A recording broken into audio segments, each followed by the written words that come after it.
Democrats versus Republicans, liberals versus conservatives, progressives versus reformists. Whatever you call them, they're two sides to any political debate. Hi, I'm Rebecca Brayton, and welcome to WatchMojo.com.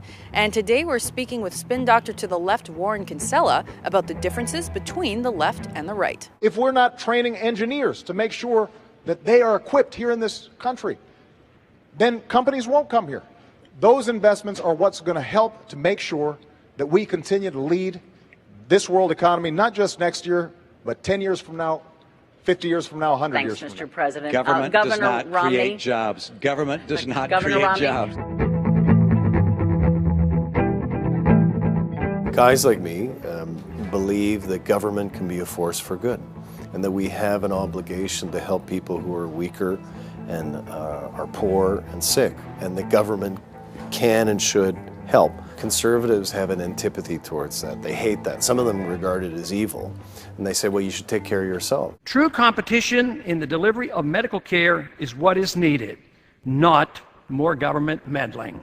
The other thing I think would be empathy. Conservatives often misconstrue that to mean sympathy, and it's not the same thing. Empathy, as the president said in 2008, is putting yourself in the shoes of somebody else. If we see a child who's languishing in an inner city school, how would we feel if that was our child? Conservatives regard that too often as weakness, and they're not particularly interested in doing that and demonstrating empathy. And I think that's one way of clearly distinguishing between the two.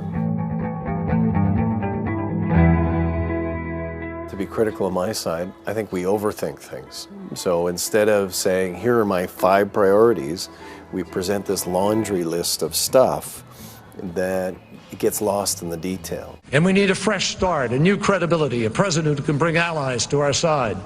I also have a plan to win the war on terror, funding homeland security, strengthening our military, cutting off finances, reaching out to the world, again, building strong alliances. When you're hunting bear, don't get distracted by rabbit tracks. And progressives always do. We always get pulled into detail and minutiae, and conservatives don't. They stick to these very broad principles, and that appeals to people because people can understand that they don't have to spend 6 hours, digesting your platform. We have not made the progress we need to make to put people back to work. That's why I put out a 5-point plan that gets America 12 million new jobs. Values is the most important thing of all, and it's so hard to define. It's the stuff of life. Like I was saying, it's hopes and dreams and aspirations. It's also fear and resentments. And, they're important because the political brain is an emotional organ. And logic, if it plays a role, is a supporting role. Conservatives understood this first and best. And that's why when you see them speaking politically about practically any issue, it's always couched in the language of emotion.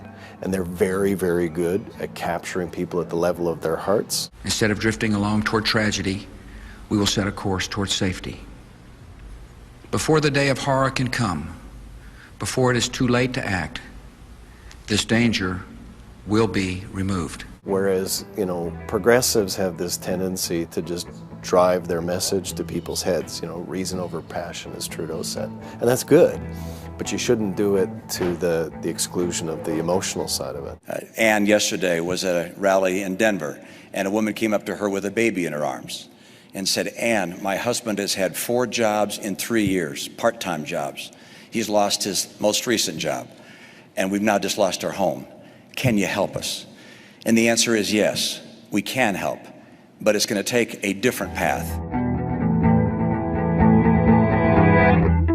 Words are great tools that can assist you, and they're things that we can use against you.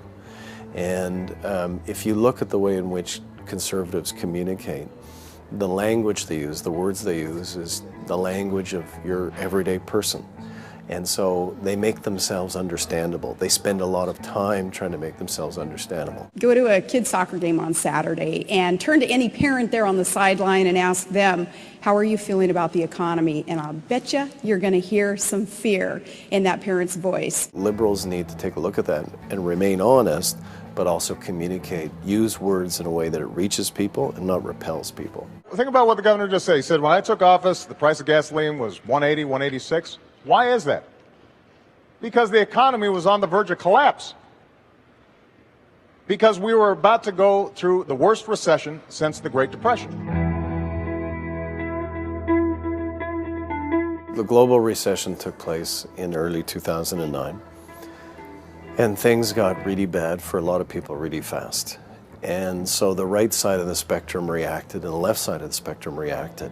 And it was interesting because the Occupy kids who were in the parks and the Tea Party people who were protesting, they actually represented, there was about 23% of Americans that supported either side of the argument. But what was interesting was how the Tea Party people drifted off into the Republican Party and became part of the mainstream of the Republican Party, to the point that, Michelle Bachmann, Ron Paul, Rick Perry, they ran for president of the United States. They were all Tea Party people. We need is a fearless conservative to defeat Barack Obama's failed socialist policies. Whereas the Occupy kids, you can't cite a single example of an Occupy leader who got absorbed by the Democratic Party of the United States. That, to me, it represents a failure of our side. Those kids had the most important progressive message of the age, which is the 1% versus the 99%, the haves versus the have-nots. And the conservatives represent the 1%. That's their interest. That's who they are. And it's low-hanging fruit for us to communicate that message, and we didn't do it. And we didn't bring the Occupy kids into our tent. And that, again, is one of the reasons why we lose.